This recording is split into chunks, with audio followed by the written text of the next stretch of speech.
చెప్పండి. సభ్యత్వం ఓకే, అంటే ఏందో తెలియని వాళ్ళు, దాని విలువ తెలియని వాళ్ళు 500 గాజేస్తున్నారు, 400 గాజేస్తున్నారు అని జనసేన మీద నిందలు వేస్తున్నారు. అది ఎంత మటుకు కరెక్ట్ అంటే ఎవరిది కాజేశారు? ఎవరిది కాజేశారు? వాళ్ళది కాజేశారా? నేను అడుగుతున్నా, వాళ్ళది కాజేశారా లేకపోతే పక్క పార్టీ వాళ్ళు వచ్చి మా పార్టీలో జాయిన్ అయ్యారా? ఇది ఎప్పటి నుంచి జరిగింది? పక్క పార్టీ వాడు వచ్చి మా పార్టీలో ఏమైనా జాయిన్ అయ్యారా? పోనీ మీ డబ్బులు ఏమన్నా మీరు వచ్చి మాకు కట్టమని చెప్పేసి ఏమన్నా డిమాండ్ చేశారా మా వాళ్ళు?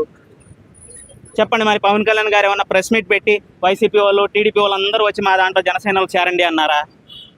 లేదు కదా. సభ్యత్వం అనేది ఒక బలం అండి, కార్యకర్తకు ఒక బలం. కార్యకర్త అనేవాడు మాకు అండగా ఉన్నాడు, మా కార్యకర్తకు మేము అండగా ఉండాలి అన్నదే సభ్యత్వం.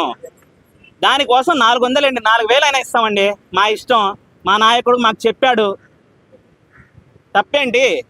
దానివల్ల ఉపయోగం ఉందంటావా లేదంటావా? ఉపయోగం ఎందుకు లేదు? రోడ్డు ప్రమాదంలో ఇప్పుడు ఈ రోజు మనం లేచి రోడ్డు మీదకి వెళ్ళి మన ఇంటికి వస్తాం లేదా మనకే గ్యారంటీ లేదు. సడన్ గా ఏదో ఒక ఇంట్లో ఒక ఇష్యూ జరిగింది, చనిపోయాడు పర్సన్, దానికి ప్రభుత్వం కాకుండా నేను అండగా ఉంటాను, నా పార్టీ జనానికి, పార్టీ గవర్నమెంట్ ఇచ్చేది గవర్నమెంట్ ఇచ్చుకుంటుంది, నేను ఇస్తాను నా పర్సనల్గా అని చెప్పి పెట్టుకున్నాడు. దీనివల్ల వచ్చిన నష్టం ఏంటి మీకు? నష్టం ఏంటి? పేదవాళ్ళకి సాయం చేయడం తప్పంటారా?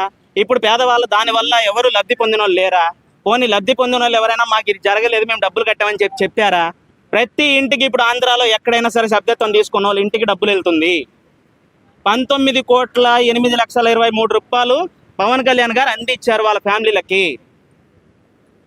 మరి ఇది అందించలేదంటారా ఎవరైనా? మేము 400 ఇచ్చామని మాకు లేని బాధ మీకెందుకంట అంత? వీళ్ళు ఏమనుకుంటున్నారంటే ఇవన్నీ ఆయన మీద బురద జల్లాలి, ఇవన్నీ ఇది చేయాలి, ఆయన బ్యాడ్ చేయాలని చెప్పేసి మీకు చెప్తున్నాను కదా. మీ తాతలు మీ తరాలు దిగి వచ్చినా కూడా మా ఇంటికి కూడా ఏం పీకలేరు. మీరు చెప్పింది మేము చెప్తున్నాం అంతే, మా ఇంటికి కూడా మీరు పీకలేరు. పార్టీ లేదు, ఏమీ లేదు, ఓన్లీ డబ్బుల వసూలు కోసమే తెలంగాణలో కూడా మంద పెట్టారు అని అంటున్నారు. ఎవరు ఇచ్చారు డబ్బులు? ఎవరు ఇచ్చారు? అయినా ఇచ్చేదానికి మీ కాలు పట్టుకోవాలా? కాదు కాదు, ఇచ్చేదానికి మీ దగ్గర తిప్పి కొడితే 100 కోట్లు 200 కోట్లు ఉంటుందేమో, మీ కాలు పట్టుకోవాలా? నరేంద్ర మోదీ గారి దగ్గరికి వెళ్తే లక్షల కోట్లు ఇస్తాడు కదా. మరి ఆయన పెద్దనా మీరు పెద్దనా?